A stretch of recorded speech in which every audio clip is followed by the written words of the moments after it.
Suster, Ibu Bapak, saudari-saudara yang terkasih, saat pertama kali Paus Leo ke-14 tampil ke dunia, kata yang diberikan kepada dunia, kepada kita adalah damai sejahtera bagi kamu.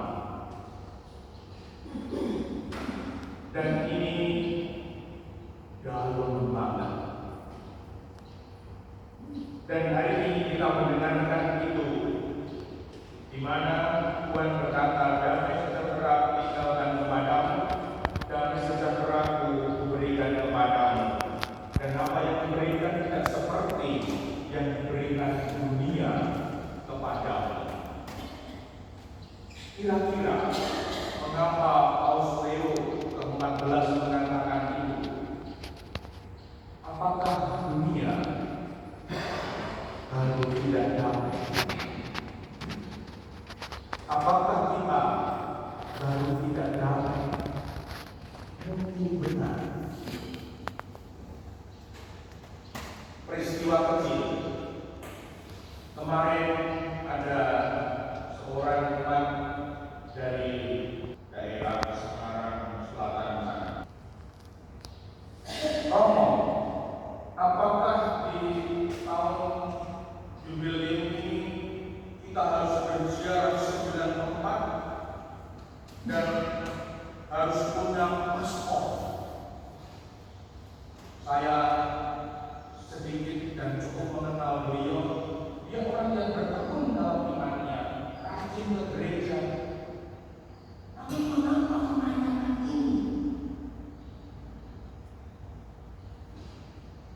Mau sudah rajin ke gereja, kalau tidak salah rajin bisa pagi, rajin kegiatan, rajin di lingkungan, rajin berdoa. Kok menanyakan ini? Berarti hatinya masih mudah gelisah dengan adanya tawaran harus jual sini, harus punya masalah. Aduh, ternyata apa yang ditemui tidak memberi damai.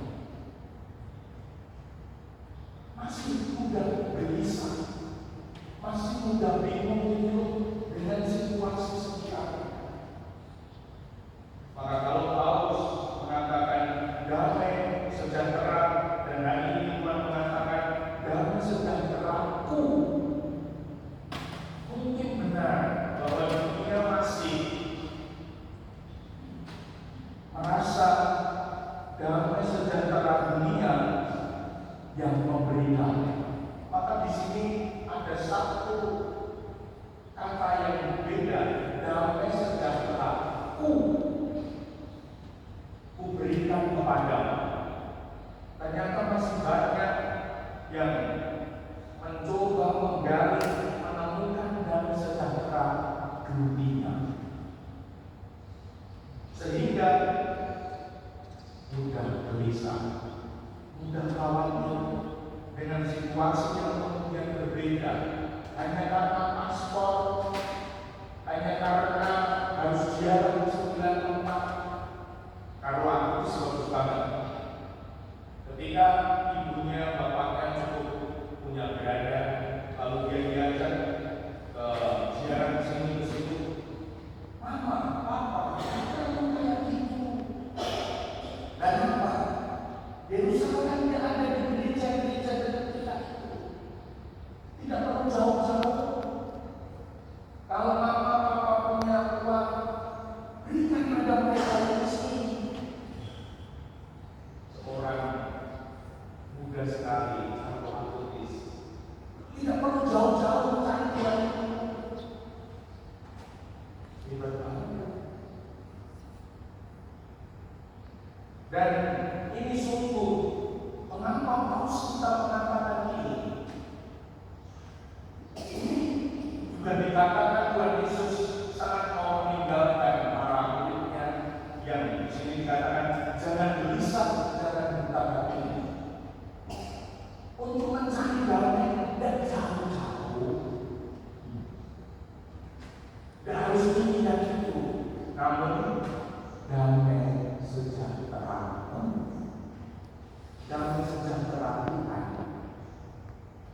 Dan kalau kita masih gelisah, masih gentar, berarti kita selama ini baru menemukan damai sejahtera Tuhan yang di dunia. Damai sejahtera dunia, bukan damai sejahtera Tuhan. Sehingga kita kemudian gelisah, khawatir, ada ini, ada itu. Lalu iman kita terulang-ulang, aku butuh ini. Dan semoga hari ini kita diteguhkan, diteguhkan damai sejahtera ku berikan kepadamu. Semoga kita boleh menemukan keutuhan damai itu, sehingga kita nanti juga bisa memberi damai, di mana damai sejahtera Tuhan adalah janji, sumber pengharapan, penghiburan dan kekuatan. Sering dikatakan shalom, keutuhan jasmani, rohani, batin dipenuhkan, sehingga tidak mencari-cari lagi, tidak bingung-bingung lagi. Dan semoga kita menemukan damai sejahtera dalam Tuhan, sehingga tidak gelisah, tidak khawatir, tidak gentar, dan tidak ada ini, tidak ada itu. Semua itu hanya sarana. Dan semoga kita meyakini untuk menemukan Tuhan tak perlu jauh-jauh. Dimuliakan Tuhan ini dan sepanjang masa.